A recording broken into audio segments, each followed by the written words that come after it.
do a condo reset.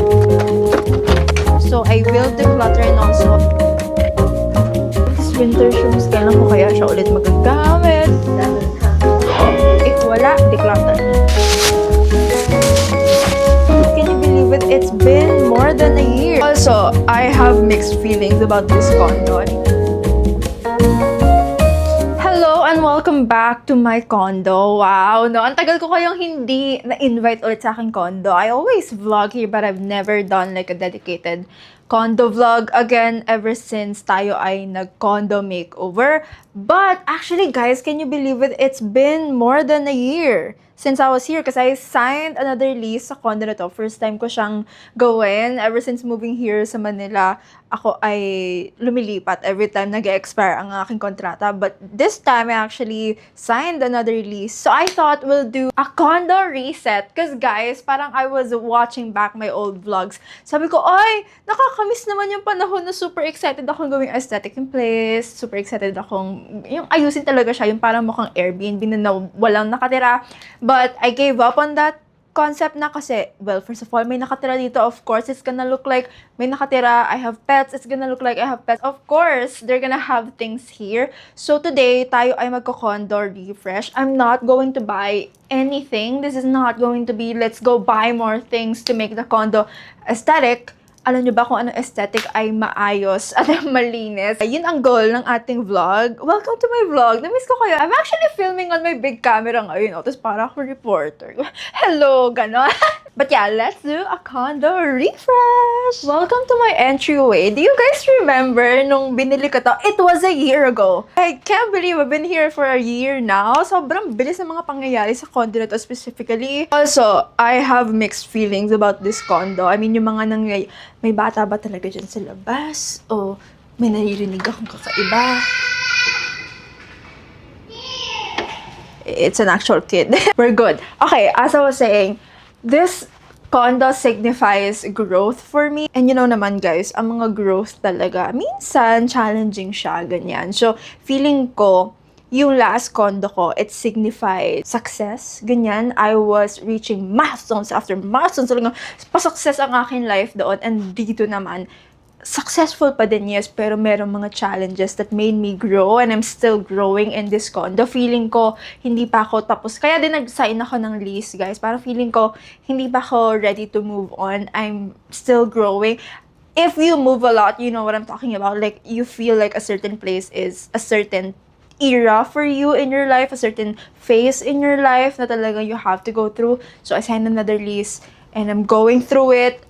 I'm okay, but like there's a lot of growth going on in this condo. Even though it's a good thing, it's kind of hard. So I really want to refresh everything. First thing na talagang gusto kong ayusin is the entryway because I saw a girl, she specializes in feng shui. Sabi niya, having a nice clean entryway daw. Yun daw talaga ang way para mag-welcome ka ng more success, more money, more luck sa buhay mo. And either way, no, naniniwala ka man dun or hindi.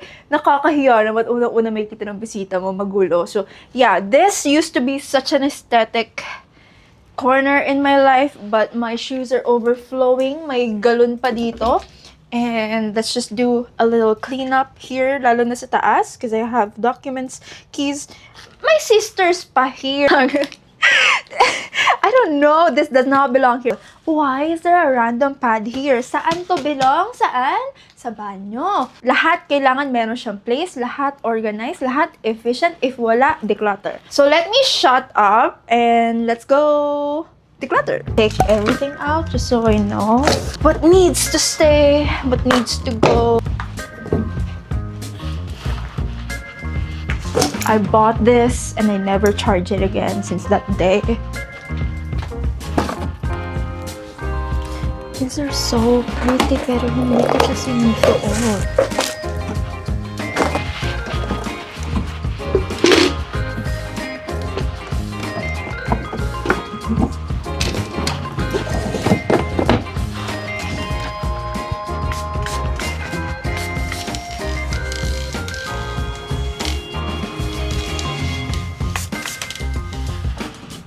Ay, naku.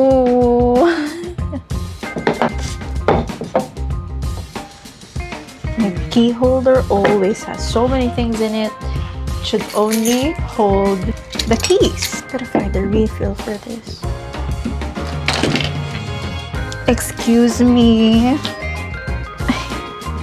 Now we have to deal with all of these shoes and my cats trying to get in here. Hello, excuse me. I'm gonna put the sneakers here because they're ugly.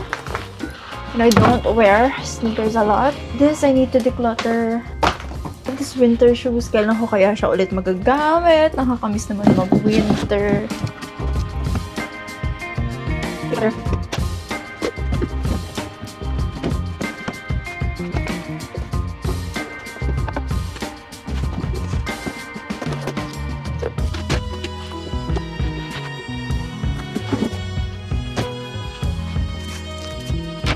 Much better.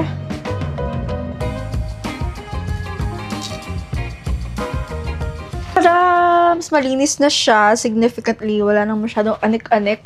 And yung lamp, charge ko pa para naman magamit ko siya. Alam mo yun, meron siyang vibe na nabibigay kasi it's rechargeable and I just forget to charge it.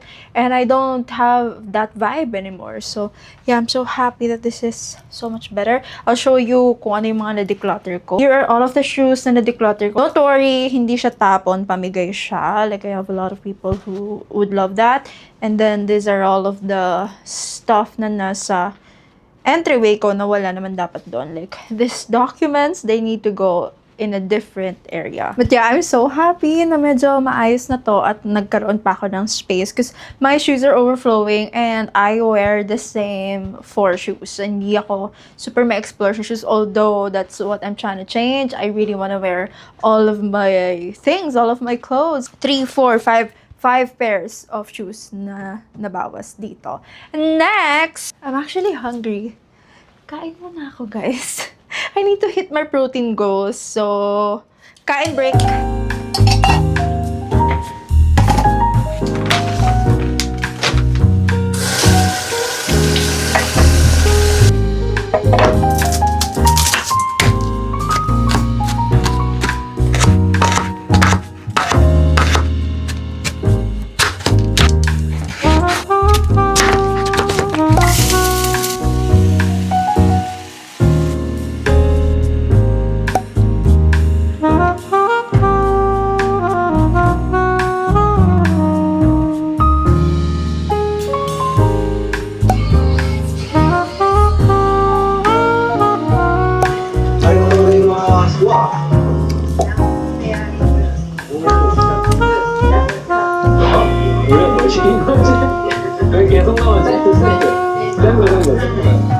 Hello, I'm back. Wow, talagang ganap ah. Talagang pinaghahandaan ko kayo sa YouTube, no? Kasi guys, goal ko talaga is to wear my pretty dresses. I've been feeling like crap the past few days because I've been in my gym clothes. So I've just been wearing all of my clothes, all of my nice clothes because who's stopping me? Nobody. But yeah, it's been a week since I last saw you and I'm back. And the area that we're tackling is this TV. Actually, the area that needs the most tackling is my vanity. But it's a little overwhelming right now. I'm gonna do this first.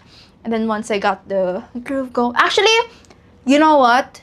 The vanity needs the most work. So we're just gonna go straight. Habang may energy pa ako, we're gonna tackle the vanity. So the vanity, let me just show you. Okay, in my defense, no.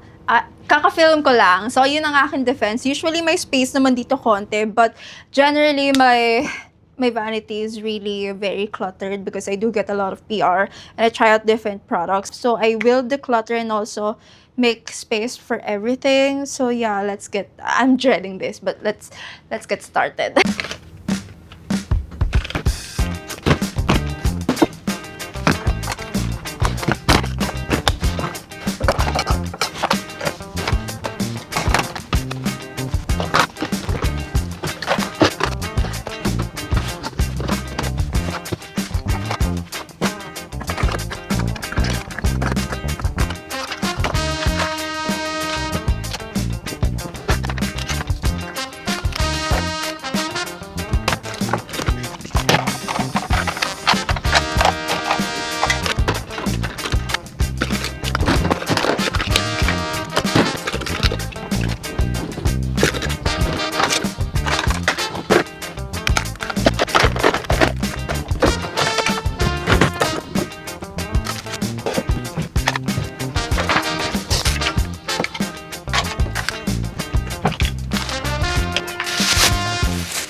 Hello! So, let me give you an update.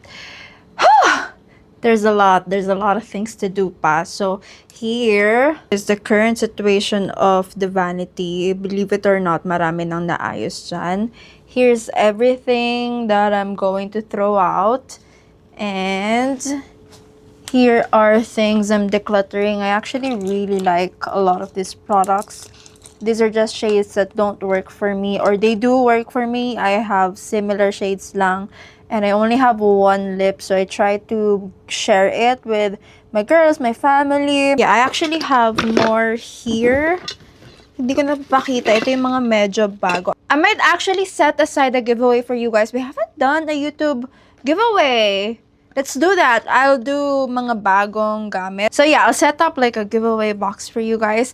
I will leave all of the details in the description box. All you have to do is comment. I am very simple when it comes to my giveaways. Just a comment.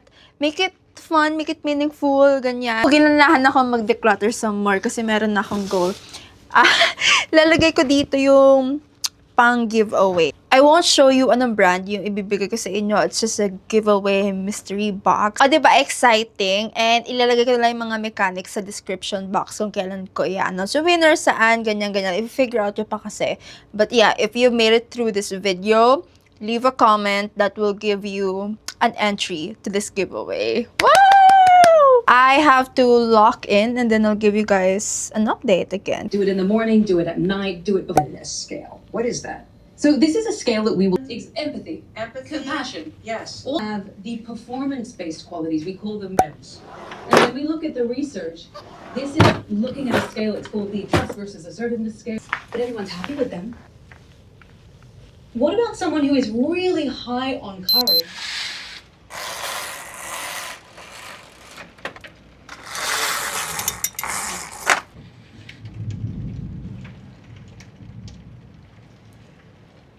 Let me show you the outfit because it's the theme for this video. I am in my outfit cleaning my condo now. This is the fit. There we go. Hello, I am back a couple days after. And ang itatakal naman natin ngayon ang side na to. I will show you. Insert clip. Medyo, actually not medyo. It's very cluttered. I hate this part of my condo because this cabinet is not supposed to be outside here. Dapat nandun siya sa storage unit. Pero I have a washing machine there na. So, I just want to keep this space very intentional. Hindi yung parang pinagsiksikan na lang siya ng gamit like how it looks like now. And sakto umulan, guys. Parang ang ganda niya pang mood ba? Ganon. Parang, I'm in my condo. Rearranging, decluttering. Ganon ang atake.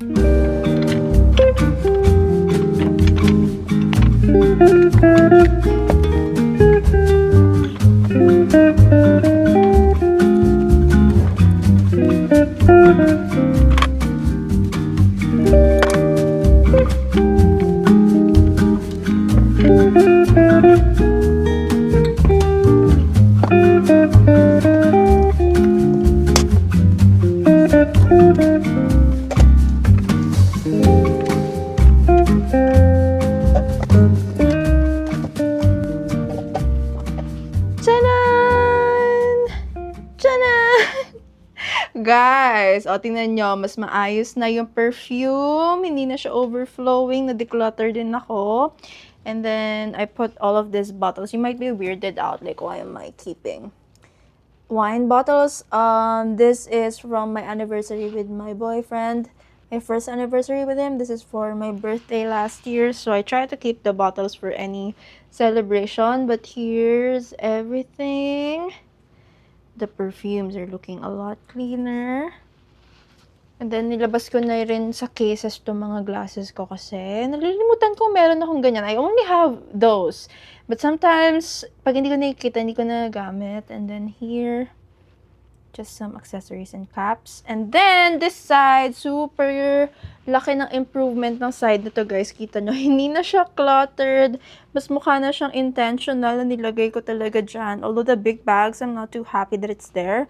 But again, I really don't have the space for it. I brought out this huge container. These are all declutters for donation. Naayos ko na din dito sa my TV because usually, actually, tanggalin natin to. It's supposed to go here. Usually, I would have things all over my TV. Now, it's looking super clean. I can actually even put more things here, mga anik-anik. And here, na-declutter ko na din siya. I put all of my tissues here. This is not super organized right now, but I know where everything is. These are all of my medicine. These are all of my important documents. I'm gonna arrange all of that. Just now, ang aking concern kasi is visual appeal.